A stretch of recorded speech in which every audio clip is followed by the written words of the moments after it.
Hello दोस्तों, क्या हाल चाल। तो ये है व्लॉग नंबर 2 जिसमें मैं बात करने वाला हूँ अपने एक्सपीरियंस की, क्योंकि इसको लिए हुए ऑलमोस्ट 3000 प्लस किलोमीटर्स हो चुके हैं और आई गेस 20 अप्रैल को इसको 6 महीने भी पूरे हो जाएंगे।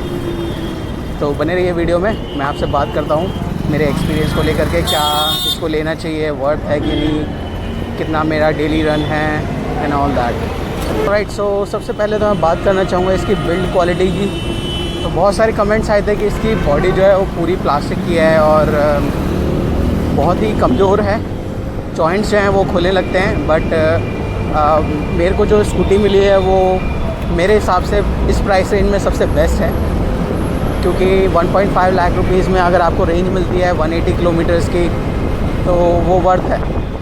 और बाकी 1-2 बारी ये स्लिप भी हो चुकी है, तो उसके इसमें बिल्ड क्वालिटी जो है वो नॉर्मल स्क्रैचेस ही आए हैं उसके ऊपर, कुछ पार्ट ब्रेक नहीं हुआ है, क्रैक नहीं हुआ है, तो वो सब चीज़ें हैं। तो बिल्ड क्वालिटी में मैं इसको 8 आउट ऑफ 10 देना चाहूँगा। सेकंड नंबर पे बात कर लेते हैं परफॉर्मेंस। तो गाइस, परफॉर्मेंस जो है इसकी, मेरा एक ड्रीम था कि 1000 RR जो है बाइक BMW की, वो मेरी ड्रीम बाइक है कि मैं उसको फर्स्ट गियर पे फुल थ्रोटल करूं। तो इस ड्रीम को लेकर के तो कहीं मैचिंग नहीं है, बट जब आप इसका हाइपर मोड टच करते हैं तो जो एक्सीलेटर देती है वो मेरे को नहीं लगता कि कोई 150 सीसी से कम है। और ये 0 to 100 I guess 5 to 6 seconds में टच कर देती है। चलिए वो भी ट्राई करते हैं।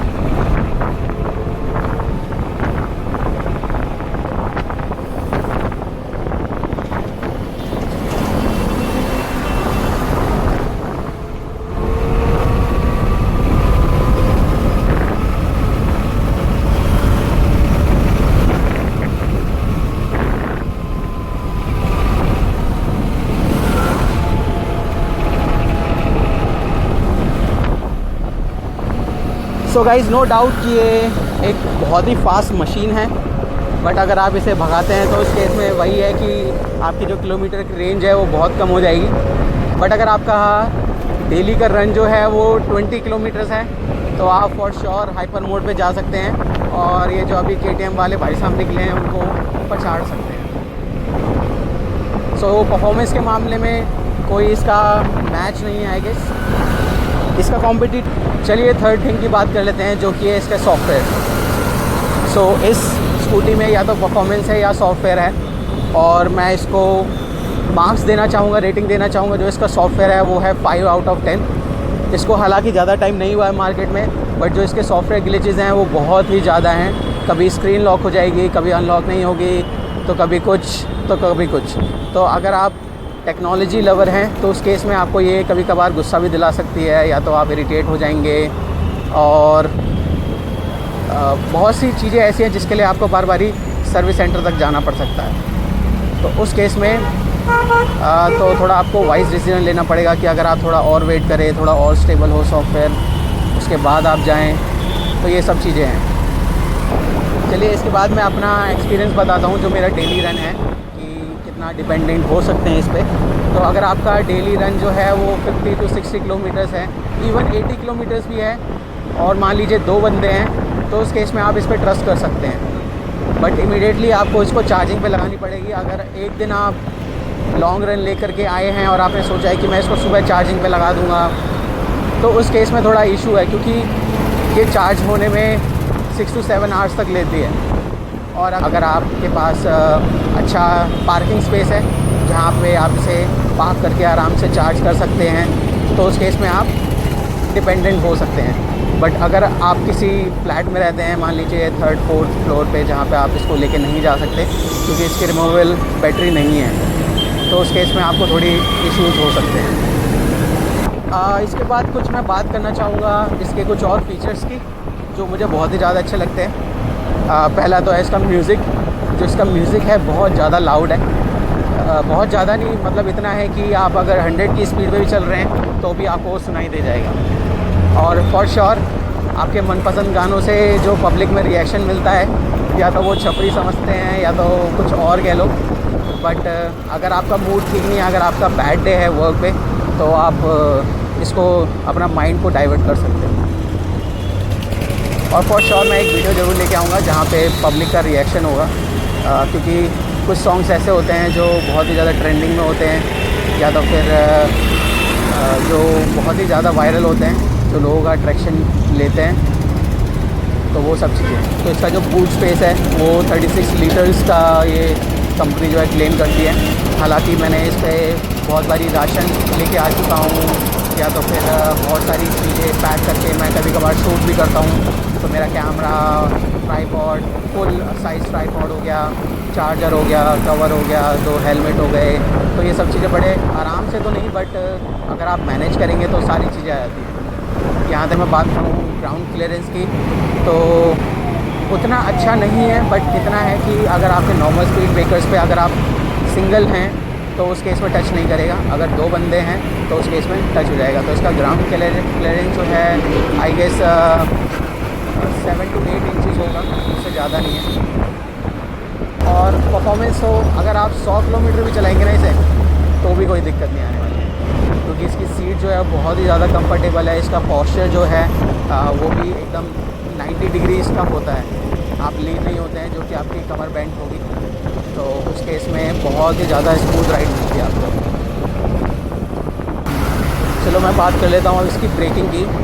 तो इसकी ब्रेकिंग को मैं 7 out of 10 दूंगा, क्योंकि डुअल डिस्क है, ABS नहीं आता इसमें। और अगर आपको पता हो स्कूटी के बारे में, तो स्कूटी के टायर्स छोटे होते हैं, और टायर छोटे होने की वजह से इनकी जो चांसेस है स्लिप होने की वो बहुत ज़्यादा बढ़ जाती है।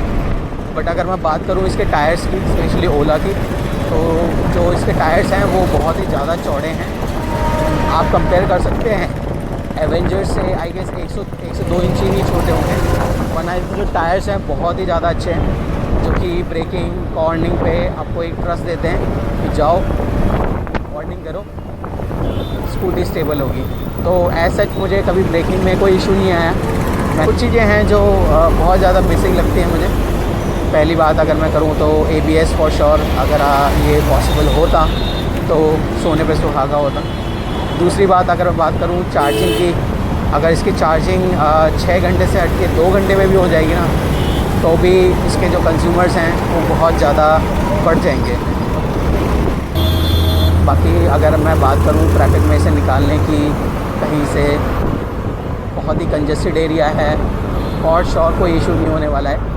आप कहीं पे भी लेके जाओ, बहुत क्लोज़ में भी, बस ये मिरर्स जो हैं वो थोड़े से बाहर हैं। मैंने ट्राई किया था दूसरे मिरर्स के लिए, बट वो मुझे अवेलेबल नहीं हुए कहीं पे भी। अगर आपको पता है, पसंद है कहीं कुछ मिरर्स, तो आप प्लीज़ मुझे सजेस्ट करें। मैं अभी व्लॉगिंग में नया हूँ और मैं चाहता हूँ कि मैं इस चीज़ को ट्राई करूँ, क्योंकि मैं बहुत इंट्रोवर्ट इंसान हूँ, मैं ज़्यादा लोगों से बात नहीं करता। But I guess for sure अगर मैं इस फील्ड में रहा तो मेरे को बहुत ही अच्छा एक्सपीरियंस आएगा इस एक्सट्रोवर्ट थिंग से रिलेटेड। तो फॉर श्योर आप मुझे सपोर्ट करें, आप मुझे कमेंट सेक्शन में बताएं कि मुझे क्या ट्राई करना चाहिए, कैसे क्या बोलना चाहिए, तो उस केस में बहुत ही ज़्यादा मदद मिलेगी मुझे। अगर मैं बात करूं माइलेज की, अगर आप पेट्रोल यूज़र हैं उस केस में आपको बहुत ज़्यादा फ़र्क पड़ने वाला है। आई गेस मेरा 2 से 3 हज़ार रुपये हर महीने जाता था उसका फ्यूल का, जब मैं सुपर स्प्लेंडर पे था। उसके बाद से मैंने इसको स्विच किया है, तो मैंने 1 रुपया भी खर्च नहीं किया आज तक पेट्रोल पर। इवन मेरे को एक और चीज़ का डर है कि इसमें बहुत सारे केसेस आए थे कि ये इसमें बर्न हो रहा है, जल रही है, तो उस केस में क्या मैं समर्स में यूज़ कर पाऊँगा कि नहीं। मैंने अभी ज़्यादा इस महीने में पूरा यूज़ किया है, तो मुझे उतना इशू नहीं आया है। हालांकि इसका टेम्परेचर मैक्सिमम 35 डिग्री तक गया था, वो भी 72 किलोमीटर्स के रन के बाद। तो फॉर श्योर आप अगर इलेक्ट्रिक पे स्विच होते हैं तो एनवायरनमेंट फ्रेंडली है, कभी आपको पॉल्यूशन कराने की ज़रूरत नहीं है, क्योंकि पॉल्यूशन ये गाड़ी करती ही नहीं है। मैं नॉर्मल एक्टिवा की भी बात करूँ तो अगर किसी बंदे का 30-40 किलोमीटर का रन है 1 मंथ, अगर मैं 1 साल की बात करूँ एक एक्टिवा स्कूटी का मेरे से कंपेयर करके, तो वो 72 to 75,000 जो है वो एक्सपेंस आएगा। बट अगर मैं अपनी ओला की बात करूँ तो वो 3 से 4 हज़ार मैक्सिमम होगा, नहीं तो 2-2.5 हज़ार में भी हो जाएगा। तो इतना डिफरेंस है। अगर आपको फ़र्क नहीं पड़ता है अगर आप पेट्रोल लवर ही हैं कि आपको साउंड चाहिए या तो आप लाइन में लगे हैं, पेट्रोल भरवाएं, ये सब करें, तो उस केस में